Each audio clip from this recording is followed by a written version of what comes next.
Bonjour, voici Katia Keller et bienvenue à cet nouvel épisode du podcast. C'est numéro 14, je pense. Et aujourd'hui, bon, c'est surprenant, mais aujourd'hui, on va parler de l'oreille absolue. En fait, on va parler des noms des notes, on va parler de la reconnaissance des notes, mais je pense que je veux en parler dans le sens de qu'est-ce que ça veut dire, pourquoi a-t-on besoin de ce nom? À vrai dire, quelques personnes peuvent dire oui, mais moi je travaille même pas avec les partitions, je m'en fiche pour les notes, pour les noms des notes, hein.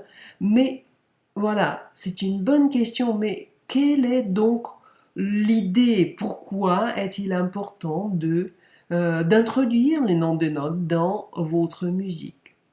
Et je vais commencer un petit peu ailleurs. Je vais commencer dans le domaine de la langue et attirer votre attention à ce fait que les mots, les paroles, euh, tous, en fait tous sans exception, ils ont un sens. Et ils ont un sens émotionnel aussi. Ils ont un sens que nos associations lui ajoutent.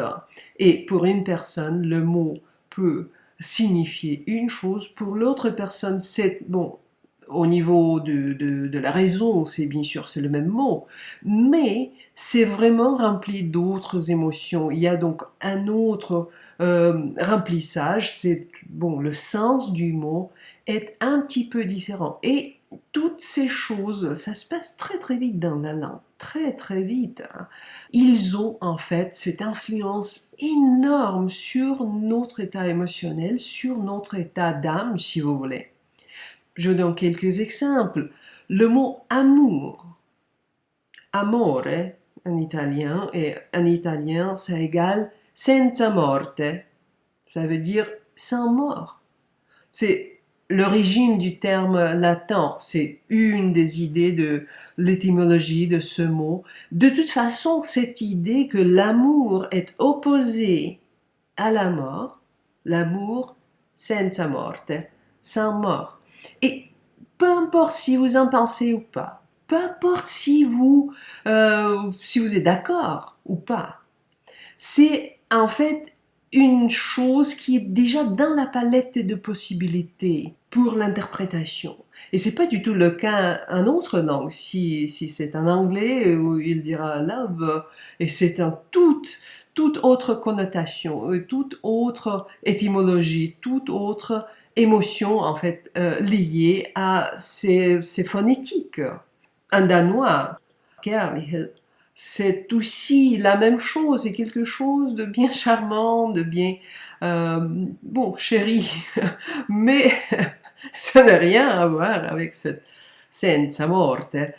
Donc, les gens qui parlent des langues latines, les Italiens, les Français, les Espagnols, etc., c'est pour ces gens-là que la possibilité d'opposition de l'amour et la mort, donc c'est la possibilité dans la palette. Et c'est bien sûr que ça se passe sous-consciemment. Néanmoins, c'est fort cette influence. Moi, j'étudie japonais et beaucoup d'idéogrammes japonaises me bouleversent, me vraiment bouleversent. Il y a vraiment des perles parfois, et là, une des choses que j'adore, c'est en fait l'idéogramme du mot, le sens, l'idée, la pensée, hein. Cet idéogramme consiste de deux éléments, de deux autres idéogrammes qui sont le son, comme le son de l'extérieur, le son, et le cœur. Autrement dit que l'idéogramme pour l'idée, la pensée, c'est le son du cœur. Et là, en fait, vraiment, encore, peu importe, si on a un japonais, peut-être une personne qui n'a aucune imagination, mais même cette personne-là, cette personne très moderne, qui s'en fiche peut-être pour la langue, qui s'en fiche pour l'étymologie, etc., mais déjà dans la palette grande des possibilités, Ça, c'est l'idée de ce mot. Et quand il voit cet idéogramme, bon, l'idéogramme lui suggère l'interprétation de ce mot, la pensée. Et là, bon, la musique, c'est aussi une langue. Donc, les lettres sont les notes. Les phonèmes de la musique, c'est les notes. Et en revenant à la langue française, bon, Arthur Rimbaud, il était absolutiste de ce côté. Et vous vous souvenez de ce poème, Les voyelles. Là, je veux vous lire ce poème. A, noir. E, blanc. I, rouge. U, vert. O, bleu. Voyelles. Je dirais quelques jours vos naissances latentes. A, noir corset velu des mouches éclatantes qui bombinent autour des puanteurs cruels golfes d'ombre. E, candeur des vapeurs et des tentes, lance des glaciers fiers, roi blanc, frisson d'ombelle. I, pourpre, sans cracher, rire des lèvres belles dans la colère ou les ivresses pénitentes. U, cycle, vibrement divin des mers d'irides, paix des pâtis semés d'animaux, paix des rides que l'alchimie imprime au grand front studieux. O, suprême clairon, plein des strideurs étranges, silence traversé des mondes et des anges. Oh l'oméga, rayon violet de ses yeux. Pour Rimbaud, c'était ça. Chaque note de la langue avait le sens. En fait, ce qu'il donne, si on utilise les terminologies de ma méthode de développement de l'oreille absolue, il décrit de cette manière magistrale, poétique, il décrit des images sensorielles de ces couleurs tonales de la langue française. Et la musique, elle opère avec les notes, avec les couleurs tonales. Il y en a 12. La gamme chromatique, il y en a 12. Et en fait, pour chaque personne, chaque note, chaque couleur tonale, elle a ce sens spécifique. Et il y a notamment la différence entre l'oreille absolue et non, entre l'absolutiste et non absolutiste. L'absolutiste, normalement, comme des règles, hein, l'absolutiste comprend, il se rend compte de ce sens, il peut décrire ce sens. C'est pour ça qu'il reconnaît les notes sans forcément de référence. Il les reconnaît parce qu'il les connaît. Je vous rappelle, Rimbaud était absolutiste du français. Vous êtes aussi absolutiste au niveau du français. Vous reconnaissez les voyelles, vous reconnaissez en fait toutes les lettres, vous reconnaissez des mots, etc., etc., etc. Et non absolutiste en musique, il identifie les couleurs tonales, il les reconnaît, mais sans se rendre compte. Il ne peut pas dire comment est cette couleur tonale, comment elle se diffère d'une autre. Est-ce que cette note, est-ce qu'elle est fraîche ou chaude? Est-elle brillante ou mate? Va-t-elle tout droit ou bien elle cercle? Non, il ne peut pas dire ça. C'est juste une note comme les autres. Et c'est pour ça que le non-absolutiste ne peut pas nommer les notes qu'il reconnaît, parce que l'oreille reconnaît la note. Oui, l'oreille reconnaît la note. On entend les notes, on les reconnaît. Juste, on ne peut pas les nommer. Je vais vous raconter une toute petite anecdote que j'ai vécue lorsque mes études à la fac, à la Sorbonne, à Paris. Là, j'ai parlé une fois à mon prof de la composition, c'était 4e ou 5e année à l'université, et j'avais ce cours sur la composition, donc j'ai composé un morceau, c'était un ré mineur, et quand je l'ai donné à Monsieur Fischer, il regardait vite fait, il était lui-même absolutiste, donc il n'avait pas besoin de la jouer ou rien. Alors, Il regardait le texte et il me dit, oh tiens, c'est un morceau triste, mais après tout, bon, c'est le ré. La tonalité était ré mineur. Il me dit, oui, c'est le ré, c'est la note de requiem. Et là, c'est intéressant, en fait. Peu importe quel requiem vous préférez, c'est Mozart.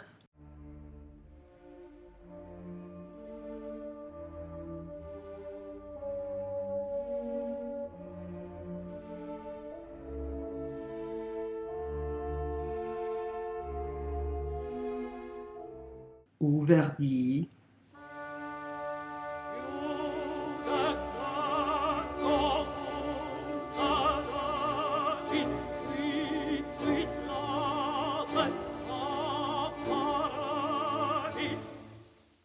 Ou Gabriel Fauré.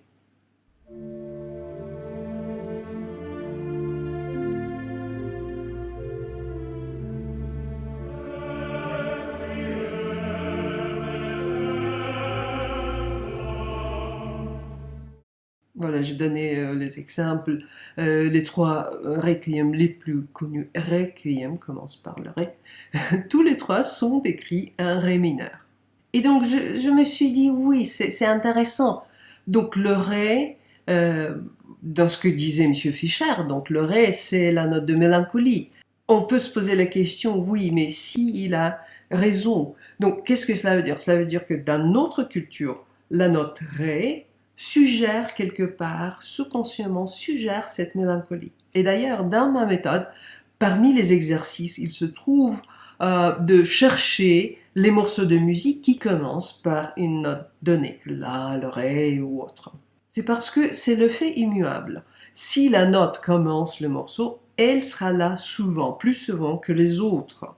Depuis des années, moi et mes élèves, on crée une liste intégrale de ces morceaux qui commencent par les notes différentes. On crée cette liste tous ensemble et curieusement, dans tous les genres de la musique populaire, la classique, c'est la pop, le jazz, le rock, etc., etc., dans tous ces genres, la note ré est la champion. Mais la champion, vraiment. Vous trouverez le plus des morceaux qui commencent par la note ré. Et si on revient à l'idée de la mélancolie et de cette suggestion que le ré, c'est la note de requiem, bon, il y a peut-être cette question, mais est-ce que notre culture, est-ce que nous sommes plus inclinés vers la mélancolie plus que la joie? Pour vous réfléchir si vous êtes d'accord ou pas. Mais moi, quand j'écoute mon ré, la couleur tonale ré, ou la note ré, si elle est isolée ou quelque part, qu'elle saute de la tissu, qu'elle saute du tissu. Là, je ressens, en fait, pour moi, le ré, c'est une note chaude, elle est gaie, elle est très joyeuse, en fait. C'est la note comme les herbes chaudes sous le soleil. Et pour vous, si vous écoutez cette note, je vous laisse écouter, c'est la nuage de la couleur tonale. Donc, juste laissez vous écouter et essayez de dire comment est cette note pour vous.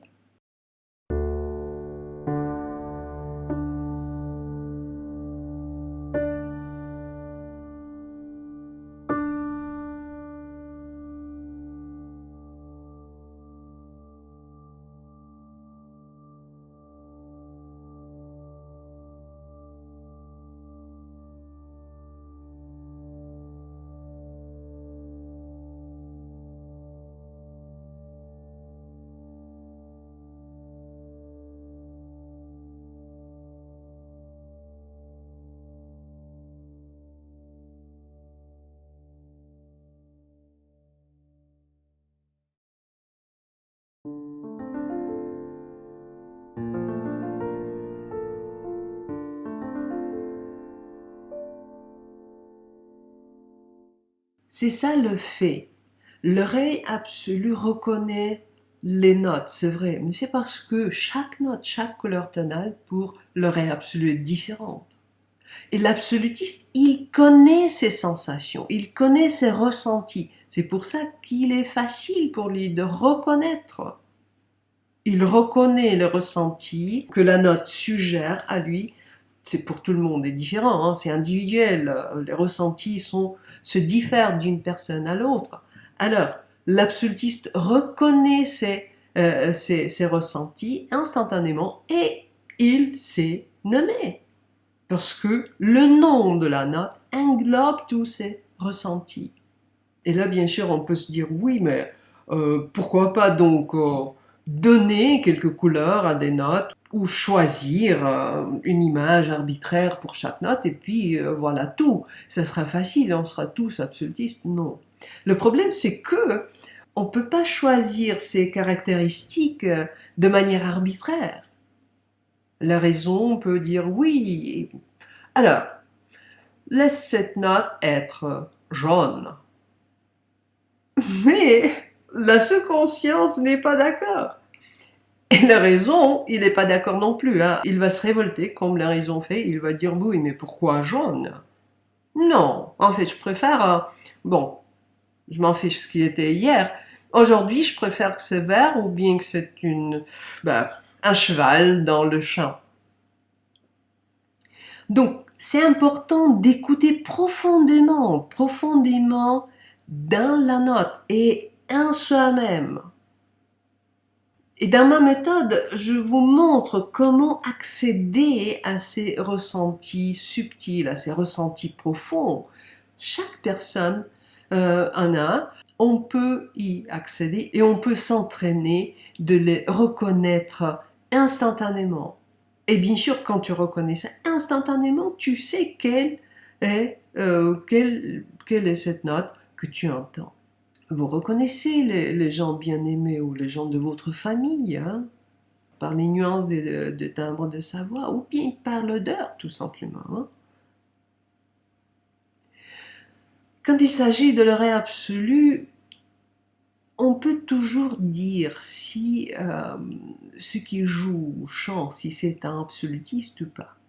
Et bon, écoutez, c'est vrai, il y a des très très bons musiciens qui ne sont pas absolutistes. Et il y a certainement aussi des absolutistes qui ne sont pas musiciens du tout.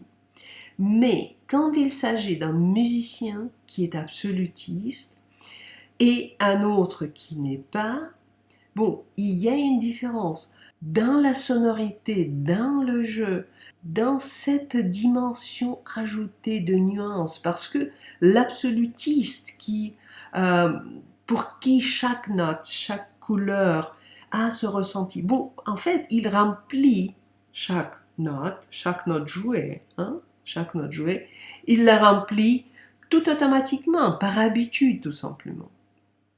Le non-absolutiste le fait aussi, parfois quand il est inspiré. Ce que je veux vous dire, en fait, c'est bon, il faut écouter les notes dans la profondeur. Il faut écouter soi-même, se poser cette question, mais quel est le sens de cette note? Qu'est-ce que cette note pour moi? Quand vous le faites, votre musique va prendre cette dimension, elle va devenir plus intéressante, plus nuancée. Et en fait, il sera plus facile à travailler avec cette musique. Et bon, si vous voulez aller plus loin que ça, de juste écouter en profondeur, intuitivement, qui est déjà très très très bien. Mais si vous voulez aller plus loin, si vous voulez apprendre de diriger votre oreille de cette manière consciente, de nommer les notes comme le font les absolutistes et aussi de jouir de tous les avantages de l'oreille absolue, bon, venez nous joindre. Toutes les possibilités sont là pour vous. Mais de toute façon, encore, je souligne ça, écoutez en profondeur, écoutez les notes. Rendez-vous compte que les notes, avec ces noms, peu importe si vous travaillez avec la partition ou pas, non, mais les notes ont les noms. Le nom de la note englobe toutes ses qualités, le ressenti, vos ressentis par rapport à cette note, à cette couleur tonale, couleur auditive. Donc, écoutez en profondeur, écoutez les notes, écoutez vous-même et votre musique vous portera plus de sens. Après tout, comme le savaient les orientaux à l'aube de l'humanité déjà, la pensée, c'est le son du cœur. Et la pensée musicale l'est certainement.